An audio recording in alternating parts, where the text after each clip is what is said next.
मेरी जोहरा जबी আমি আমাকে দেখবো बोले चूड़िया বলে কাঙ্গনা। যাক তাহলে শেষমেশ আমারও কাপল ভিডিও করার সময় চলে আসলো। হ্যাঁ, তো কারা কারা বেশি খুশি হয়েছেন আমার বিয়ের খবর শুনে? আসসালামু আলাইকুম, কি অবস্থা সবার, কেমন আছেন? সারা অনলাইন ছড়াছড়ি 10 তারিখে নাকি আমার বিয়ে হয়ে গেছে, অথচ আমি জানি না। এই ফেক আইডির জ্বালায় আর কি করব বলেন। আমার কোনো বিয়ে হয়নি, কোনো এঙ্গেজমেন্ট হয়নি, কোনো প্রেম নাই, কোনো কিচ্ছু নাই। জাস্ট একটা ব্রাইডাল একটা শ্যুট দিয়েছিলাম, এই জন্যই এত মেকআপ শেকআপ করা হচ্ছে। জন্মের পর থেকে মনে হয় আজকে প্রথমবার আমি এতগুলো মেকআপ আবার মুখে লাগিয়েছি। এই জন্যই তো পা, পিঠ আর কান এই 3 জায়গাতে মেকআপ করতে ভুলে গেছি। মেকআপ সম্বন্ধে খুব একটা ধারণা না থাকলেও এতটুকু অবশ্যই জানি যে পায়ে কখনো মেকআপ করে না।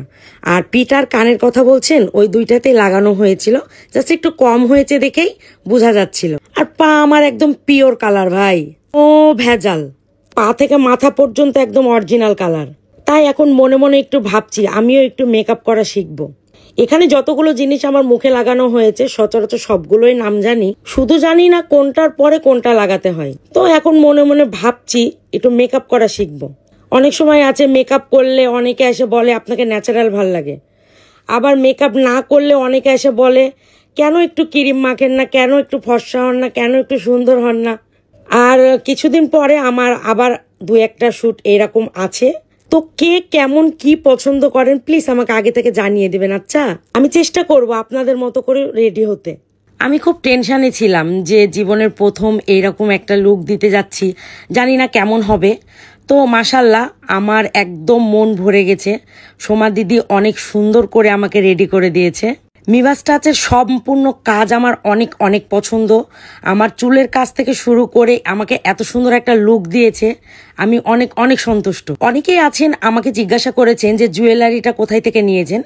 তো আমার এই ভিডিও ডেসক্রিপশনে একটা লিংক দিয়ে দিব, মিভাস টাচ। আপনার এখানে যোগাযোগ করলে এই জুয়েলারিগুলো পেয়ে যাবেন। জুয়েলারির কথাতে একটা কথা মনে পড়লো, অনেকেই বলতেছেন আমার চুড়ির কথা। আসলে চুড়িটা আমার হাতের মাপের ছিল না, এই জন্য একটু বড় হচ্ছিল। সো এই যে দেখেন, এটা হচ্ছে আমার ফাইনাল লুক। আজকে শুধুমাত্র রেডি হওয়াটাই আপনাদেরকে দেখাবো। পরে যে ভিডিওটা ছাড়বো ওইটাতে কিভাবে, কখন, কোথায়, কতগুলো ফটোশুট করেছি, ভিডিও করেছি, সবগুলো আপনাদের সাথে শেয়ার করব। ততক্ষণের জন্য সবাই ভালো থাকবেন, সুস্থ থাকবেন। আল্লাহ হাফেজ। আর মিভাস টাচে তাড়াতাড়ি সবাই চলে আসবেন নিজেকে নতুন লুক দেওয়ার জন্য। আল্লাহ হাফেজ।